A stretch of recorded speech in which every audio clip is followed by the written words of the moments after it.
and welcome to the BBPN show. My name is Melissa Williams and I will be your guest host. We're going to have a great show for you, very informative, exciting, and fun. We're going to have dancers, singers, celebrities, celebrities, rappers, producers, artists, entrepreneurs, and much, much more. So just sit back and enjoy the show.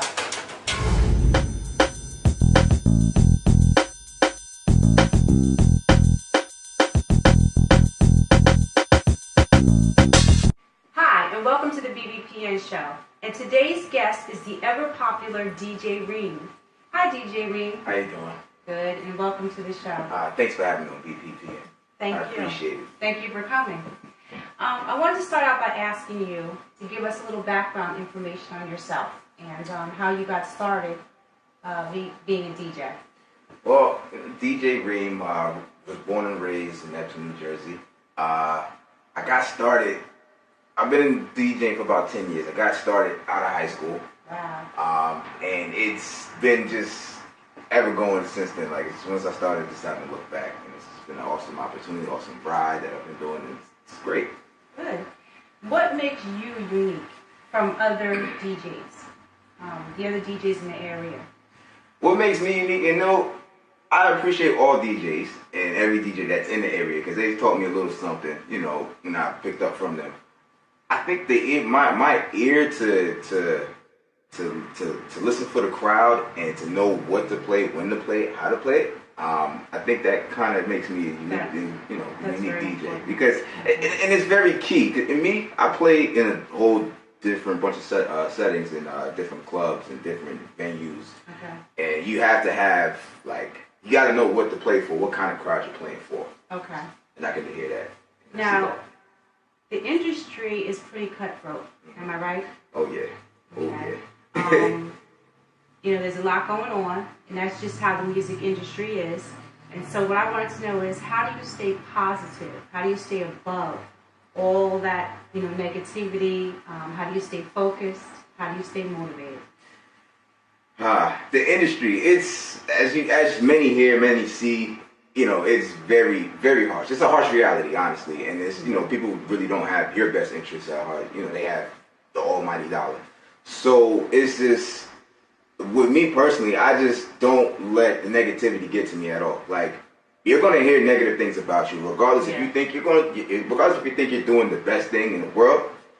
There's going to be those people out there, especially in the industry, that don't like you, that don't like what you're doing, and they're going to kind of shoot you down.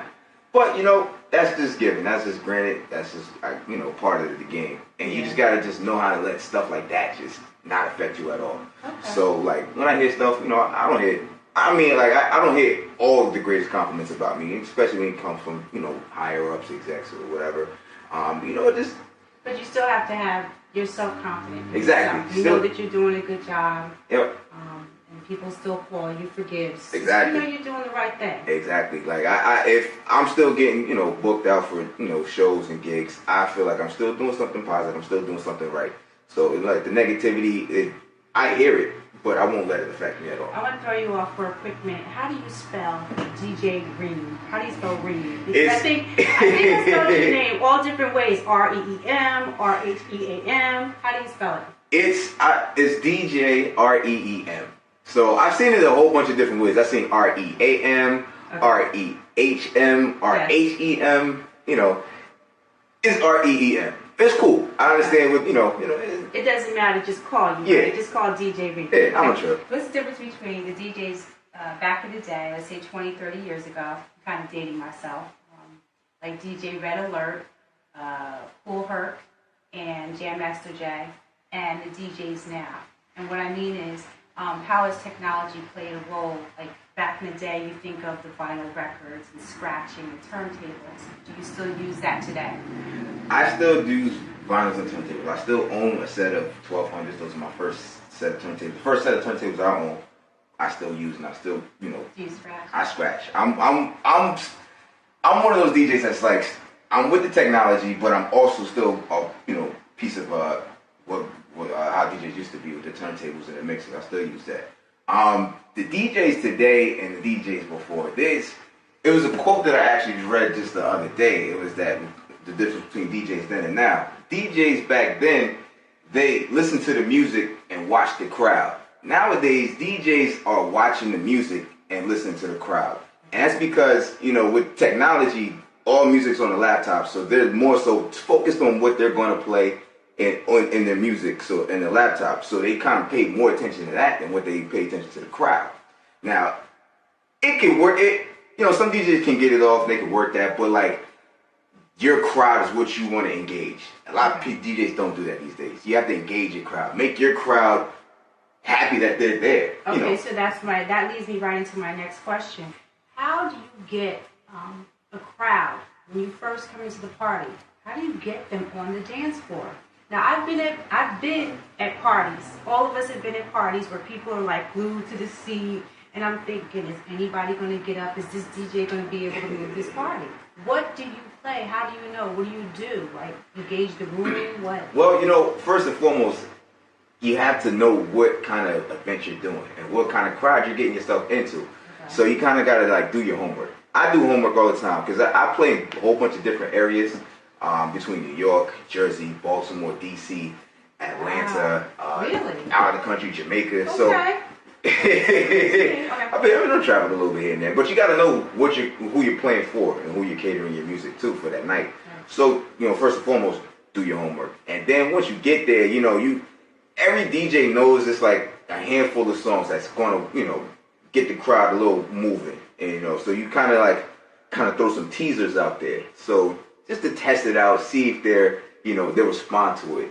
Okay. And if they respond to it, that's where you kind of just like, all right, this is the alley I'm gonna go. So when you come in, you look at the crowd, if this is kind of like a club crowd, or they like hip hop music, or for the most part, the older crowd, they kind of like the classics. For the most part, sometimes you might get those events that might throw you off a little bit. You might think it's one thing, but then in actuality, it's like, oh wait a minute, they don't like this, but they like this. Threw you, right? Yeah, they threw you off, but being able to adapt, that's what you have to do as a DJ. Be able to adapt. That way, you could. Flexible. Yeah. Okay. We're here with DJ Reem, and I want to know, how did you get such a big fan base? How do you get the word out? How do people get to know who you are?